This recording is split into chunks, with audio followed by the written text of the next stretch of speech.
Hello guys, welcome to our channel. This is Teja. అయితే ఎన్నికల ముగిసి ఈ రోజుకి చాలా రోజులు అవుతుంది. అయితే 4వ తేదీ ఎవరు ముఖ్యమంత్రి అనేది మనకి పూర్తిగా తెలిసిపోతుంది. అయితే ఎగ్జిట్ పోల్స్ ఏం చెప్తున్నాయి, ఎగ్జిట్ పోల్స్ ఎవరికి ఫేవర్గా ఉన్నాయి, సో ఇవన్నీ కూడా మనతో పాటు డిస్కస్ చేయడానికి సీనియర్ జర్నలిస్ట్ జగదేవ్ గారు ఉన్నారు. అతన్ని అడిగే ప్రయత్నించాలి. నమస్తే సార్. నమస్తే. సో ఎగ్జిట్ పోల్స్ డిసైడ్ చేస్తాయి అని చెప్పేసి మనం చాలా ఎన్నికల నుంచి కూడా చూస్తున్నాం. ఒక్కొక్కసారి అవి ఫెయిల్ అయ్యే ఛాన్సెస్ కూడా ఉంటాయి. అయితే మరి ఇప్పుడు ఎగ్జిట్ పోల్కి చాలా ఆసక్తికరంగా అందరూ కూడా ఎదురు చూస్తున్నారు. అసలు ఎవరికి ఫేవర్గా ఉంది ఏంటి?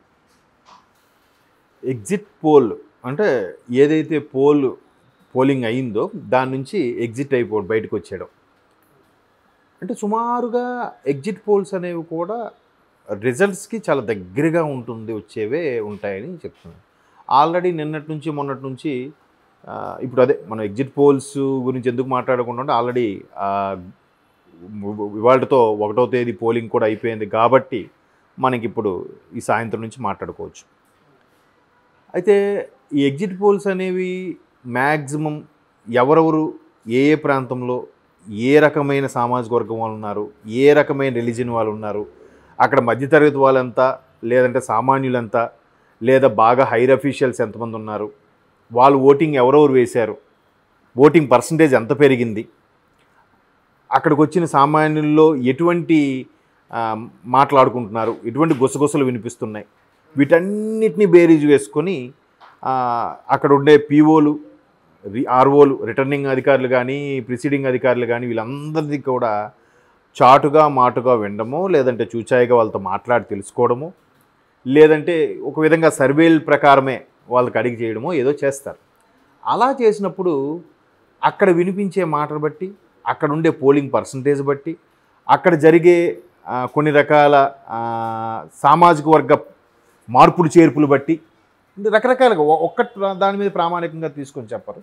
ఇలాగ ఇన్ని రకాల మీద ఒక అవగాహనతో ఎగ్జిట్ పోల్స్ అనేవి జరుగుతాయి.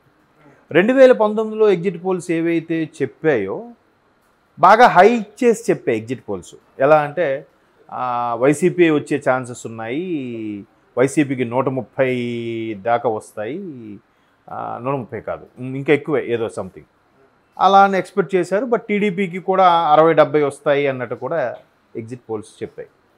బట్ అక్కడ అనూహ్యంగా వైసీపీకి 151 వచ్చాయి, టీడీపీకి దారుణంగా 23. అది ఇప్పటికీ చాలామందికి అర్థం కాని, ఊహకందని $1 మిలియన్ ప్రశ్న. ఎందుకంటే ఒకటి 2014లో రాష్ట్రం ఏర్పడిన తర్వాత వచ్చిన మొట్టమొదటి ప్రభుత్వం, మొట్టమొదటి ముఖ్యమంత్రి చంద్రబాబు నాయుడు గారు అయిన తర్వాత కేవలం రాజధాని రాజధాని రాజధాని దీని మీద ఎక్కువ ఫోకస్ చేశాడు ఆయన. ఎందుకు? ఆంధ్ర రాజధాని లేదన్నట్టు. సో ఆ ఫోకస్ చేసినప్పుడు భారీ స్థాయిలో రాజమౌళి లాంటి దర్శక దిగ్గజాలతో కొన్ని రకాల ప్లానింగ్లు, మ్యాపింగ్లు అన్నీ చేయించుకొని చేశారు. దానికి కూడా విమర్శలు వచ్చాయి, ఏదైతేనే నడిపించాలని చూశారు. ఆల్మోస్ట్ ఆల్ ఎంప్లాయీస్ని కొంతమంది తరలించడం, అక్కడ కొన్ని రకాల సెక్రటేరియట్లు, కొన్ని విభాగాలు కట్టడం, కొన్ని శాఖలు కట్టడం, హైకోర్టు నిర్మించడం, ఇక్కడ ఆల్రెడీ స్థిరపడిన కొంతమంది సెక్రటరీకి సంబంధించిన సీనియర్ అఫీషియల్స్, చాలామంది సీనియర్ ఉద్యోగులు ఈ అప్ అండ్ డౌన్ చేయలేక ఇబ్బంది పడుతుంటే వాళ్ళ కోసం స్పెషల్గా ఏపీ ప్రభుత్వం, అదే చంద్రబాబు నాయుడు గారి ప్రభుత్వం ఒక స్పెషల్ ట్రైన్ వేయించడం. అది రోజు పొద్దున్న 5కో 5:15 స్టార్ట్ అవుతుంది. ఇక్కడ మీకు ఐడియా ఉంది లేదు, ఇంటర్సిటీ ఎక్స్ప్రెస్ అని. అది 9 అయ్యేసరికి మంగళగిరికి వెళ్ళిపోతుంది. దానికి స్టాపులు కూడా తక్కువ, గుంటూరు, మంగళగిరి, విజయవాడ ఎంతో సంథింగ్, అలాగే లిమిటెడ్గా స్టాపులు పెట్టారు. సో అలాగా అంతగా చేసి జవలు చేస్తే 2019కి వచ్చేసరికి ఇట్లా అనూహ్యంగా మారిపోవడం, ఈయన కూడా ఒక్క ఛాన్స్ ఇవ్వండి అంటే చాలామంది అనాథ, తండ్రి లేని బిడ్డ అన్నట్టు కూడా చాలామంది మాట్లాడారు. సో మొత్తానికి గెలిచారు. అక్కడ మళ్ళీ ఇంకొక మైనస్ ఏంటంటే జనసేన అనేది చంద్రబాబు గారి యొక్క కొన్ని విషయాల్లో అభిప్రాయ భేదాలతో ఆయన బయటికి బాహాటంగానే విమర్శించడం జరిగింది పవన్ కళ్యాణ్ గారు. అంటే మరీ వీళ్ళు విమర్శించినట్టుగా ఆడొక సన్నాసి, ఆడొక ఇది అలా మాట్లాడలేదు. అభిప్రాయ భేదాల విషయంలో మాట్లాడేటప్పుడు వీళ్ళు విడిగా పోటీ చేస్తే సుమారుగా ఒక 57-58 కాన్స్టిట్యూషన్లో, నియోజకవర్గాల్లో కేవలం 1500 నుంచి 3000 మధ్య గల ఓట్ల తేడాతో టీడీపీ ఓడిపోయింది. ఎందుకు? ఆ 1500, 3000 ఇటు జనసేనకు పడ్డాయి. అక్కడ ఓటు చీలిపోయింది. ఇప్పుడు ఫర్ ఎగ్జాంపుల్ ఒక ఆయన చెప్పాడు, మరి ఎంతవరకు వాస్తవమో తెలియదు, నగిరి నియోజకవర్గం ఉందండి. రోజా గారు ఎమ్మెల్యే అవడానికి ప్రధాన కారణం జనసేన టీడీపీ విడిగా పోటీ చేయడం. ఎందుకట, రోజా గారు 58,000 ఓట్లతో ఎమ్మెల్యే అయ్యారు. అతని సమీప అభ్యర్థి టీడీపీ 57,000 56,000 ఓట్లతో ఓడిపోయారు. రిమైనింగ్ 3,000 ఎంతో చిల్లర ఎంత జనసేన ఎవరికైతే సపోర్ట్ చేస్తుందో అక్కడ వాళ్ళకి పడ్డాయి. సో ఆ వాళ్ళే ఇక్కడ కలిస్తే ఏమవుద్ది, ఆ 57,000 ప్లస్ 3,000 60,000తో టీడీపీ ఎమ్మెల్యే అయ్యేవాడుగా. రోజా గారు అప్పుడు అయ్యేవారు కాదేమో కదా. అంటే నేను కూడా ఇది ఒక విశ్లేషణలో చూసిన భాగం. ఇట్లాగా ఒక 57 ఒక 60 స్థానాలకు ఇలాగే జరిగిందంట. అంటే 60 23 83 వరకు వచ్చేవిగా టీడీపీకే. మరి ఎగ్జిట్ పోల్స్ 120 130 వస్తాయని చెప్పాయి. మరి ఇక్కడ ఎలా జరిగింది, ఏం జరిగింది?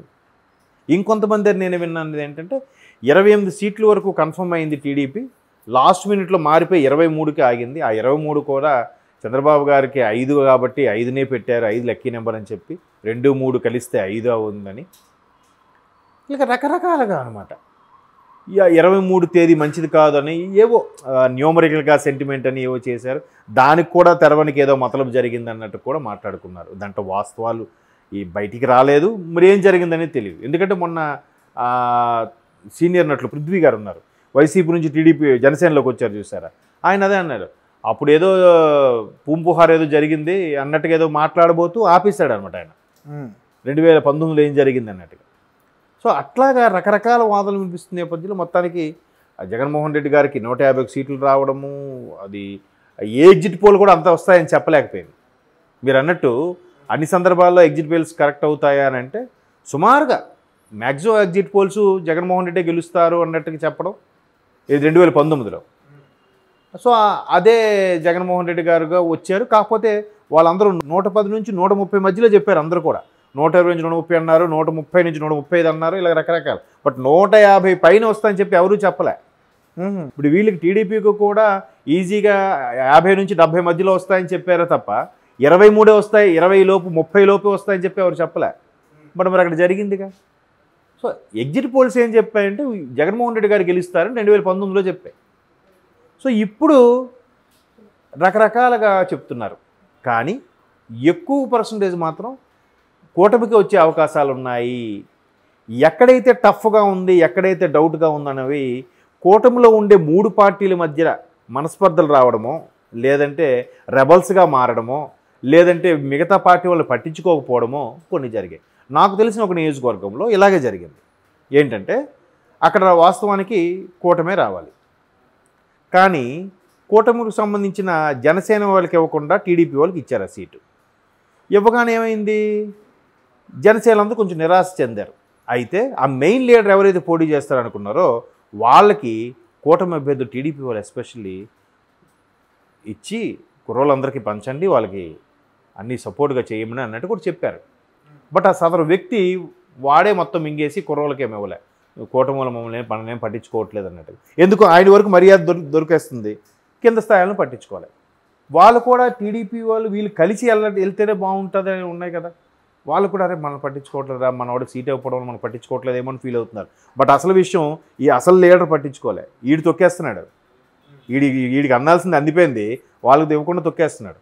అలాంటి దగ్గర టఫ్ రావడానికి కారణం ఆ కుర్రోళ్ళందరూ వెక్స్ అయిపోయి వాళ్ళకి వైసీపీ మీద ఇష్టం లేకపోయినా ఈ కూటమిలో ఈ జనసేన ఈ నాయకులు టీడీపీ వాళ్ళు చేసిన దానికి అనుకుని అలా ఫీల్ అయ్యి అక్కడ వైసీపీకి వేశారు.